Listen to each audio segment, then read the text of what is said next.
Great chat with my next guest. He's going to be back in action for Dana White's Contender Series September 13th, taking on Daniel Marcos. It is Brandon Lewis joining me here on the program. Brandon, how are you? Doing good, James. Appreciate you for having me on. Doing good. Of course, of course. No, I'm very excited to chat with you again, man. It's always great. When did you find out about this fight? It looked like you got plenty of notice.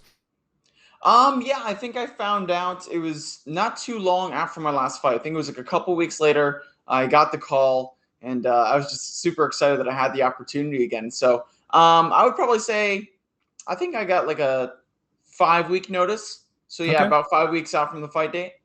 Good stuff. And was this something you were expecting? Because again, second time on the show, was this something you kind of had a feeling was going to happen?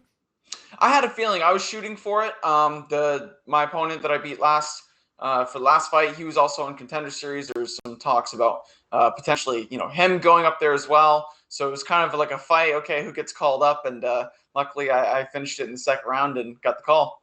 Yeah, and let's talk about that last fight. I know it ended via injury, but you must have been super happy with getting a finish there and getting this opportunity again.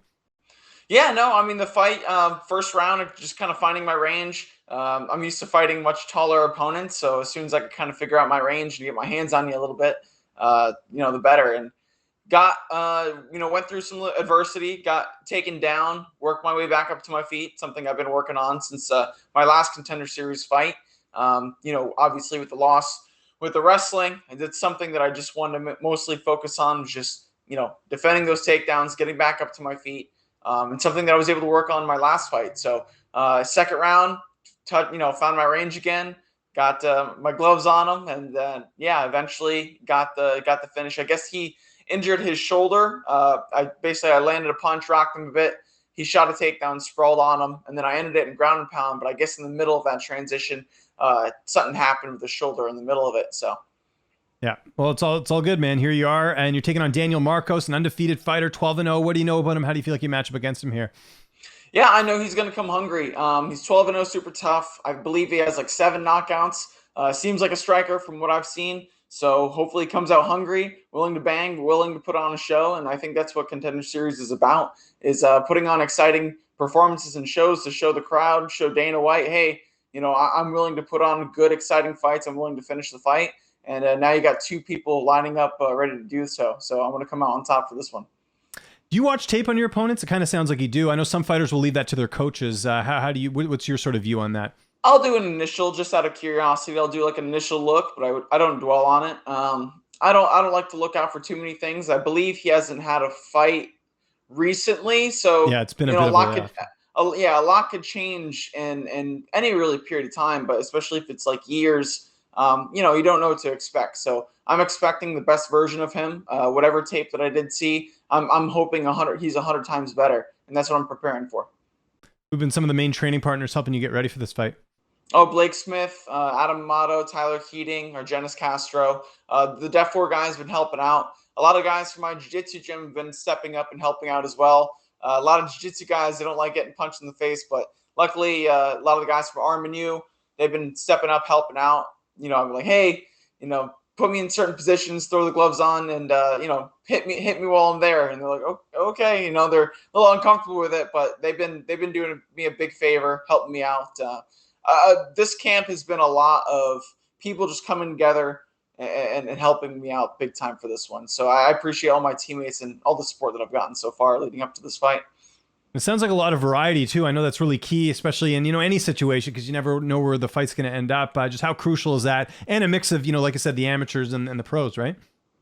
Yeah, absolutely. I mean, I like to stay well-rounded, so I'm training all aspects of fighting. And at the end of the day, I don't care about training with the most elite, level as far as like names wise, or whatever. You get a group of guys that are willing to put in the work and push you. It doesn't matter. I mean, guys at my team, they don't care who you are. If you've been in the UFC, if you made a big name for myself. I mean, I've fought in Contender Series before, and I have amateurs that are coming at me as if they don't know who my name is, and that's the kind of mentality you kind of want to bring into that training environment. Weight cut, how's that going ahead of the fight? I don't know how much you actually cut for your fights. How's all that going? Everything's going good. I've had some prior issues in the past, and I've really have been narrowing it down. I mean, when I first was coming up through the amateurs and early professionals, I mean, as an amateur, I was a teenager. I was still growing to my body. I just turned 25 recently, so I still kind of figuring out going into my body. Then I was out for a long period of time with my back injury, so kind of figuring out the whole weight cutting process again.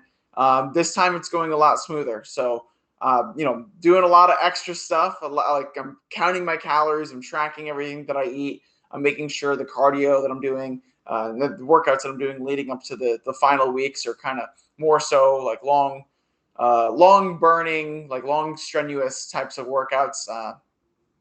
Things like that, little stuff that I'm learning along the way. But I'm excited to get this contract because, as soon as I get this contract, I'll get access to the UFC Performance Institute, and there's a lot of good resources for me there. How's this fight playing out on September 13th, I should say? Exciting. Don't blink. You got two guys in there that are going to want to finish each other. It's going to be an exciting fight. And I finish him standing up. I think he's willing to stand up and strike with me. And that's something a lot of people are not willing to do. And it's not going to end well for him, but he's tough. We'll just see how long he lasts, because I know he's going to come hungry. He's going to come, pretty tough and prepared. And whether it be first round, second round, or if need be the third round, it's going to be a finish and it's going to happen. So don't blink. That's all I say. See the Marcelino logo in the background. Does that work with them? Does that kind of taper off a little bit, come fight time? Do you kind of scale back the work and focus more on the fight? Yeah, I mean, I try to do what I can. I handle a lot of their socials and like their media stuff. I engage a lot with their community. They've been a real big help as far as like, they're the most understanding people I've had in terms of a boss when it comes leading up to a fight. So they, fight for fighters. They support a lot of fighters. And, when I need to be like, hey, could someone cover this aspect of the job for me? I'm doing this. They're the most understanding people. So I couldn't ask for anything better. And I think just being able to really focus in on my training and just kind of give full attention to things I need to do to prepare for this fight has really helped me in the mental space. At least I'm not too stressed out about work and things like that I've dealt with in the past. So. And putting out fires, I got to give you credit, man. I saw on Twitter maybe a month or two ago, someone making up something about Marcelino going out of business, and you went in there and you're kind of like, hey, like, listen, I work for them. Like, everything's all good. And I don't know why people ran with that. The person who posted that, I don't even know who that is. It's just crazy, man. Yeah, I mean, you know how it is with media and all that kind of stuff. People will take one idea, they'll hear something, they'll run with it. Any kind of startup business or anyone that's really making waves in the community, people are going to try to take the heat from it and add more to the fire, things like that. But yeah, everything's running smooth over here, Marcelino. They're doing great things for fighters and continuing to do so. For sure. Last question before we go. I didn't realize this until recently that you're rep by one of my favorite managements, Ruby Sports. How did you and Danny link up? So actually, I was out on injury, and this was I actually got linked with Steve. Steve Swedish, he's my representative. He's my agent. Oh, of course, yeah. Steve, I know, works for them too. Okay, cool. But so I was actually out. This was before I got my back surgery, so I was out. I wasn't even training at the time. I was injured. I think I was having dinner with my girlfriend at the time, and I got a call from Steve, and he was like, he was running by everything. He was like, oh, I was just asking about me. I'm like, hey, I'm just giving you a heads up. Like, I'm preparing to have back surgery in a couple months. It's going to take a long time for recovery. When it comes to management teams and anyone that wants to work with me, I'm actually I'll try to give them every reason not to work with me to kind of feel them out a little bit. And he was persistent, and he's like, hey, it doesn't matter. Like, I'll be here. I'll be a call away. As soon as you get better, we'll get you situated. Something about that. A lot of people, they'll try to hit you up after I win a fight. When things are looking good, things like that. But when I was inactive for, 2 years at the time, and, I wasn't planning on for quite a while after that. And I gave him every, hey, no, I like you. We had a good conversation. That's why I wanted to work with Ruby. So yeah, ever since then, it's been great. I mean, Steve's awesome. Last time and she was pretty much by herself while I was out there, preparing, cutting weight and all that kind of stuff. So he took her out to lunch. Like, he's awesome people. So I'm glad to be with Steve and be with Ruby for sure.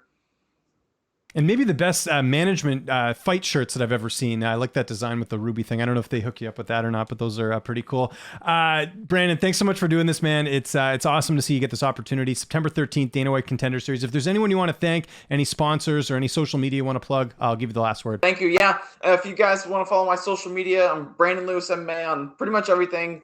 Instagram, Twitter. I think I'm on TikTok now. I don't even know anymore. My sponsor is Marcelino. Even for my last fight, on travel, stuff like that. So Angry Elephant, Gene Farmer, he's the man. There's a lot of people that I want to thank. There's so many people. It's it really is a combined effort. I know it's a, individual sport. You step in, walk in the cage by yourself, but it really is a team effort and it takes a village. So I appreciate everyone that's been really helping me and helping me prepare for this fight coming up.